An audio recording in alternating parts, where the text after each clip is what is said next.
nous n'avons pas touché à ça. C'est des mensonges qui ont été distillés. Ça a été toujours comme ça. Bon, en tout cas, dans 2019, ça a été toujours comme ça. Nous n'avons pas touché à cette disposition.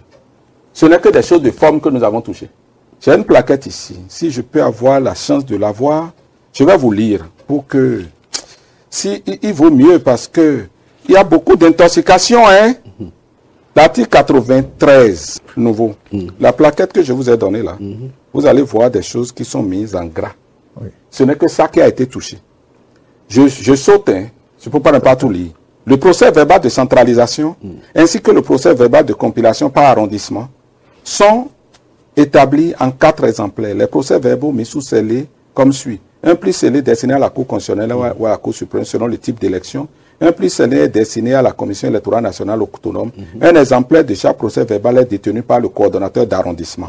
Le dernier procès verbal de compilation des résultats de l'arrondissement est affiché sur les lieux de centralisation par le coordonnateur d'arrondissement qui en donne également copie à tous les représentants de candidats, de listes de candidats ou de partis. Et nous avons ajouté comme modification en liste et présent. Parce qu'on dit à tous les partis, ça peut être même les partis qui ne se sont pas présentés, et si quelqu'un n'est pas présent ce soir-là, il peut réclamer, ça peut compliquer. On a ajouté simplement en liste et présent. Évidemment, le dernier paragraphe crée un peu problème.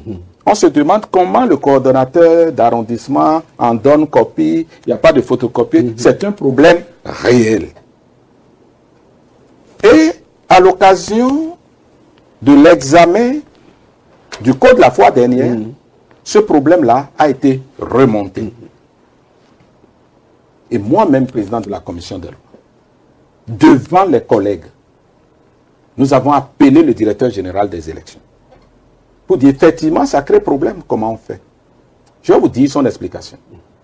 Vous savez, au niveau arrondissement, la centralisation se fait manuellement.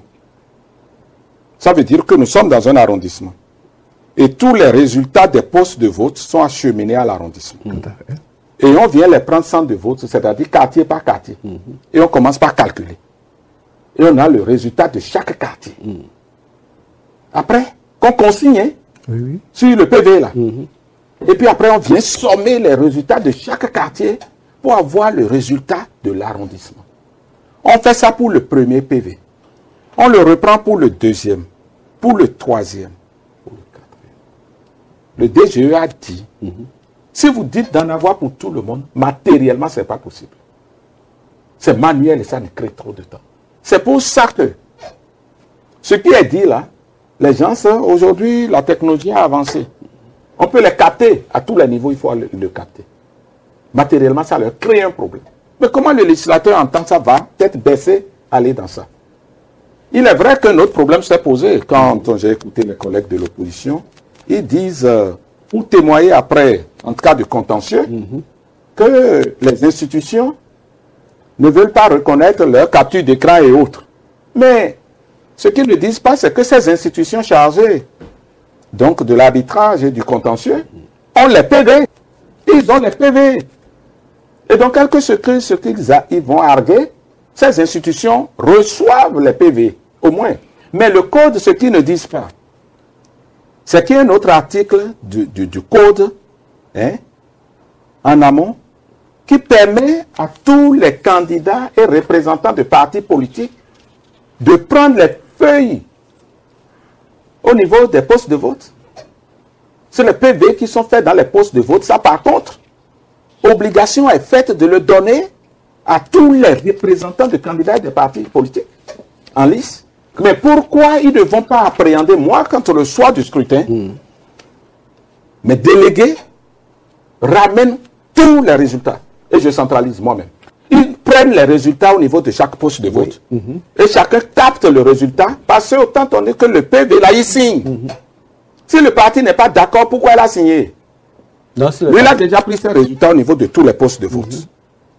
Ces militants sont au niveau de l'arrondissement. On demande donc aux représentants du parti et du candidat qui est au niveau de l'arrondissement de signer le PV. Tout à fait. Et il signe déjà ce qui est mis et il capte. Après, il va comparer avec ses fiches venues. Mais c'est déjà même